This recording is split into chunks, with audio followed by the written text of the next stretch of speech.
Spring is here and excitement is in the air at CSU Channel Islands. Welcome, CI, and welcome to the Island News, your source for information. I'm Jennifer Neely. And I'm Jonathan Nada. And you're absolutely correct, Jen. There's a certain amount of electricity in the air, which can make it really hard to focus. Agreed. But let's focus in. Coming up, we're going to be talking to you about the lacrosse team, a lot of new events that are happening on campus, and a new facility that you need to take advantage of. This is the Island News.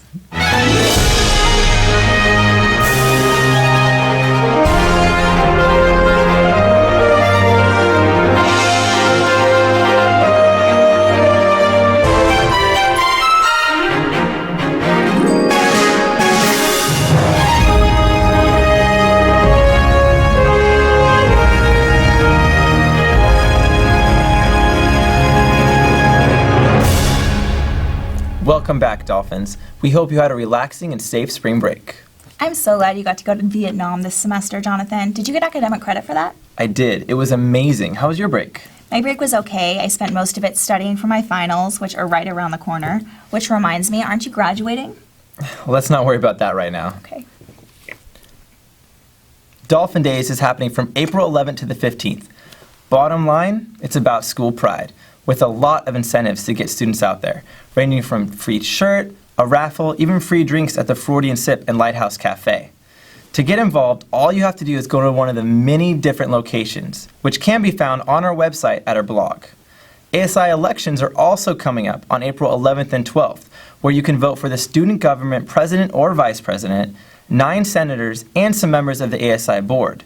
Make sure you get to know all the different candidates so you can make the best decision.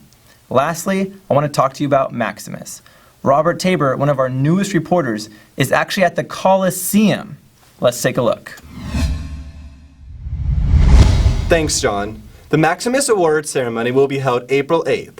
It recognizes students, staff, faculty, administrators, and community members for their leadership, excellence, and commitment to CI. RSVP now to sgasi@csuci.edu. And remember, it is semi-formal, so please don't wear a toga. Wow, thank you, Robert. It's always nice to see student government take such an amazingly active role in identifying the best of the best. Robert, thank you for all that you do, and thank you for taking the time to dress up. You're so authentic. You're right, Jen. We really do have committed students here on campus. It's what makes CI CI. It's never too late to start preparing for life after college. And for those of you who are planning on graduating this semester, the Career Development Services can help get you on track with your career.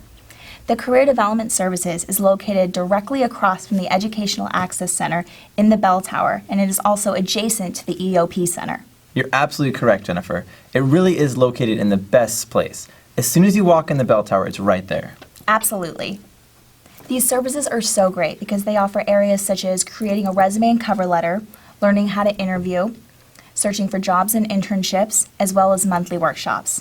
The Island News welcomes the new coordinator of Career and Development, Amanda Carpenter. Around this time of year, many students are concerned about their career pathway, whether it be attending graduate school, looking for full-time employment opportunities. So we'd like to invite students to come into the center to sit down with both myself and the career resource assistants to talk about what opportunities that you could explore for your career pathway. We can help you look at specific job search strategies and as well as resume critique and design. We can also help with interviewing skills. So we'd invite you to come into the center because we have a variety of services that we're offering this semester that can help all students on their career development journey.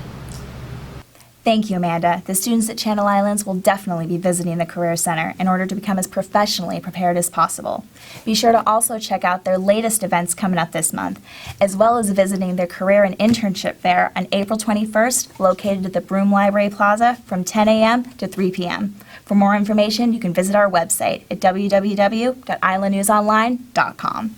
I do know that the Vice President of Student Affairs has made the Career Center one of his top 3 strategic priorities. Actually, Jonathan, you're correct. When I spoke to Dr. Sawyer the other day about my story, he said he would like to make this program one of his 3 top practice programs for both the state of California as well as the county. Once again, that's why we're CI.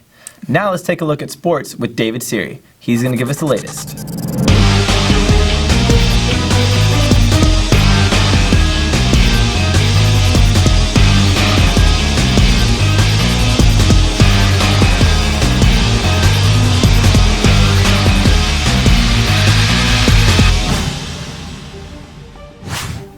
Hello, sports fans, and welcome back to Sports Central. I'm your host, David Siri. We've got a great episode lined up for you today. We'll start off with a story about lacrosse. Afterwards, we'll talk about some of the successes our other sports clubs have had. Let's get started with lacrosse. Welcome to Potrero Field, where your lacrosse team plays all of their home games. Lacrosse is a combination between a few sports. We've got hockey, rugby, and football, all mixed into one. Teams consist of 25 players, and 10 players from each team take the field at a time. The object is to get the ball into the net at the other end of the field. Players use their sticks to pass, catch, and shoot the ball.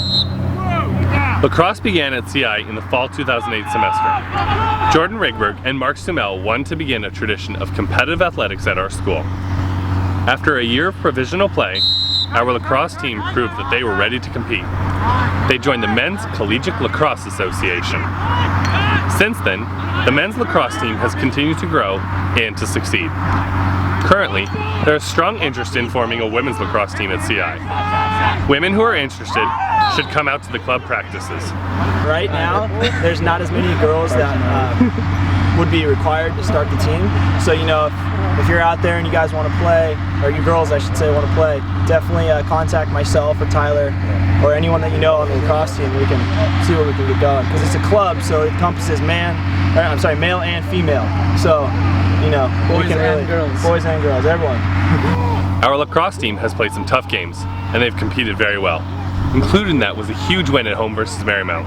There were over 200 fans at that game, and there's about that many here today too. That's what we're here for. Yeah. The fans keep us going, so thanks guys. We try and get everyone at Channel Islands available out here so we can basically, build that school spirit, possibly even recruit. So it's a big thing for us, so we like it. CI Pride! Yep. You guys want to play lacrosse? Come out. Exactly. I hope to see you out on Potrero Field for some upcoming games. Let's get back to the studio. Now let's talk about some of the success our other sports clubs have seen. The men's volleyball team has beaten USC twice this year. The most impressive of those wins came at USC. Down 2-0, our men's team fought back to win 3 straight games and take the match 3-2. The Bicycle Kitchen has hosted 4 social rides so far, and they have 3 more planned. These are easy outings that are open to any rider. Grab your bike and come check it out. CI Sailing competed in the Harbor Cup. The Harbor Cup is a 3-day event at the Port of Los Angeles. The competition included the U.S. Naval Academy, the U.S. Coast Guard Academy, USC, University of Hawaii, and UC Santa Cruz.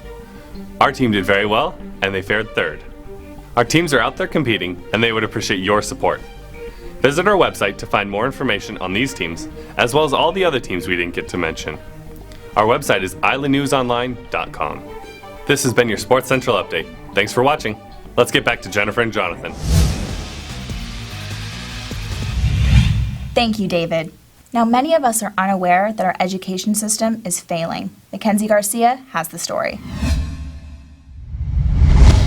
Thanks, guys. One of the most discouraging crises our nation faces isn't war, global warming, or the economy, but instead is on the very breeding grounds of our nation's future teachers, doctors, lawyers, and leading professionals. The education system is failing its students. Our youth, who will one day be at the forefront of our nation, are forced to attend low-performing schools, increasing the chances of becoming another number in the 1.2 million students per year to drop out of high school. That's 1 student every 26 seconds. In Ventura County alone, only 21% of the 10,000 graduating high school seniors will continue on to 4-year institutions. Education seems impossible to fix, but perhaps one of the most important parts is reaching out to students and letting them know that they can not only finish high school, but continue on to college. College is for everyone, regardless of where you come from, who you are, how much money you make. CSU Channel Islands University Outreach Program bears in mind just how important education from the start can be. This program serves over 900 K through 8th grade students in the Ventura County area every semester. Through programs such as LEAP, Leaders in Education Awareness Program, CFAD, College for a Day, and PTC, Pathway to College Program. You can become a college student who shares your story and creates success stories with the many students who will one day be your voice. by getting involved in university outreach or programs like it. A few of the ways that you can get involved if you're a CI student is applying for LEAP, the Leaders in Education Awareness Program. We have applications that are open in April, and so you would apply, express interest, let us know why you would want to work with children in the community, and you would go through an interview process. And so if you are selected to participate in LEAP, you will be conducting the Pathways to College program every Friday on our campus for fall 2011. Every one of us has made it this far because we were lucky enough to fight through the education system. But what about the 10% who will be left behind? Our nation's biggest problem can only be solved granted we give every child the one thing that should never be taken away: a proper education. For more information, you can visit islandnewsonline.com and visit the link page under University Outreach. I'm Mackenzie Garcia with the Island News. Back to you in the studio. Thank you, Mackenzie. I really encourage you all to give back to your community and see what you can do to help out. This next piece might be close to the hearts of some of you, considering we just got back from spring break. Jasmine Cooper is going to talk about some issues we have on this campus regarding alcohol consumption. Thanks, guys. Now, what many of you may not know is that within the current spring semester, there has been a total of 5 emergency transports from student housing, all of which were related to alcohol poisoning. The majority of these students were female, and all of them were underage. We are only midway through the semester, yet we have had more emergency transports thus far than the past 2 semesters combined. Statistics show that students are not necessarily drinking more, but that they are consuming more hard liquor, such as taking shots of vodka. 70% of students on campus don't drink, which is kind of good that there's a majority of students who don't drink and a minority that do. Although some may argue that this statistic only applies to the 30% of students that admit to drinking, we must remember that this statistic impacts the community as a whole. So if you're with a student, a friend, a roommate or something, and you're worried about them because they're not behaving like they normally behave, they're not responsive to you when you're talking with them, they can't walk or talk, or they appear that they're out, they're sleeping, or they just are not responding to you at all, which could mean they're unconscious. Those are signals that you should contact either the police, regardless of where you are, whether it's on campus or off campus, or if you're on campus, you could contact an RA or a professional staff member. All of those resources are available to you here. So whether you're the designated driver on a Friday night, or if you decide to drink at a local house party, please remember to think and drink responsibly. Do not contribute to this staggering statistic.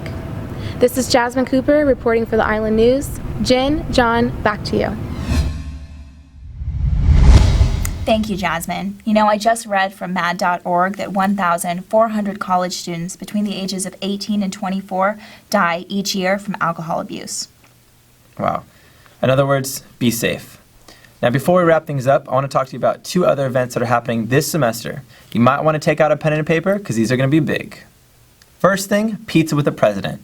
Last semester, we had over 300 students come hang out with President Rush, grab some pizza, and just talk. This semester, we're doing it again on April 20th from 11:30 to 12:30 p.m. The next event you definitely do not want to miss is Student Programming Board's biggest event, usually called Spring Picnic. However, this year they're doing things a little bit differently. They have revamped the program to not only include music, but to have food, carnival rides, and so much more. Because it's a new program, it deserves a new name, which is why they're calling it Dolphin Palooza. It's going on April 23rd from 3 to 8 p.m. on Potrero Field. Don't miss it. That's it for now. We hope you enjoyed your second dosing of going eye to eye with CI. Yes, thank you very much for tuning in, Dolphins. We'll see you next month.